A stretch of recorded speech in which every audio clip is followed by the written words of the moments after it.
The charred remains of a half-dozen apartments are what's left after this fire along Boone Avenue in New Hope. I grabbed everything I could out my house and went downstairs. Eric Bronson captured the scene on his phone. Fire everywhere. Just after 7:30 Sunday morning. I hear people yelling, there's kids inside the apartment.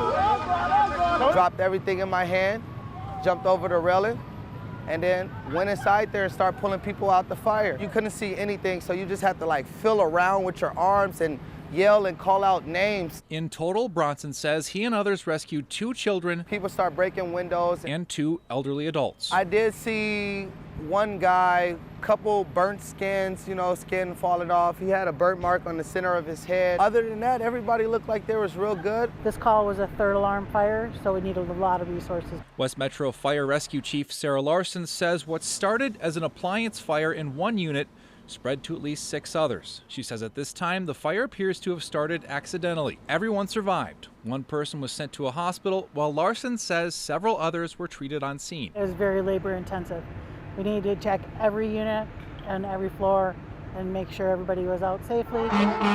For Bronson, he says it was his fight or flight instincts that kicked in Sunday morning. It was either jump in there and do that or sit there and hear people scream. Actions firefighters are calling commendable. People are heroes and they come out and do things that they need to do when it's important, and that's an incredible part about our society.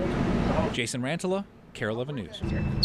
It's a pretty amazing experience, no matter how many times you do it. Playing surfaces for major college championships don't just spring up on their own. Right here. It all requires months of pre-planning, not to mention heavy lifting. We really do get excited about events like this. Jeff Kresa is the VP of Marketing and Strategy for cork manufacturer Connor Sports. The company harvests hard maple tinder in Michigan before it's finished, assembled into 4x7 panels, and trucked to Minneapolis. Each of the 266 panels weighing in at just shy of 200 pounds. These panels are designed to work together. Once they're clicked into place, it acts as a single system so that that playing surface feels the same as somebody's home court. Perfect. The whole process takes about 2 to 3 hours. For Kresa, the reward is seeing months of planning and work come together in the end. It's really a source of pride for our team. Jason Rantala, KARE 11 News. A payphone ringing in a front yard. Not exactly something you'd expect to see on this residential street in Andover. It was just kind of a bucket list thing. I always thought it'd be really fun to put a payphone out in your front yard. Brian Davis first decided to install the working payphone around Labor Day last year. So it actually sat in my garage for a couple weeks.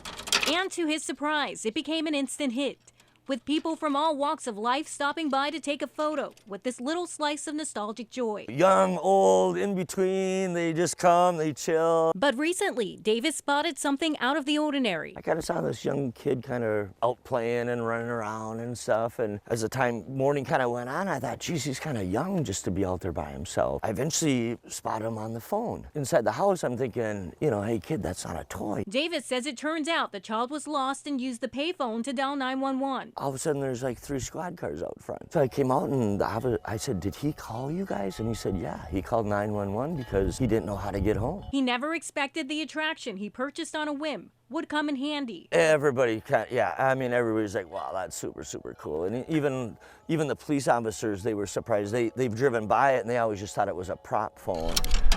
Wally says the 911 call was free. It does say like 911 and stuff, but I was just shocked that he knew it was a payphone or a phone. He's taking in the newfound fame. Overall, it's been extremely positive. I mean, people will come and a lot of times they're just taking pictures by it. I got a Christmas card in the mail. Now hoping a payphone that came in handy to help a child in need will maybe help someone else down the line.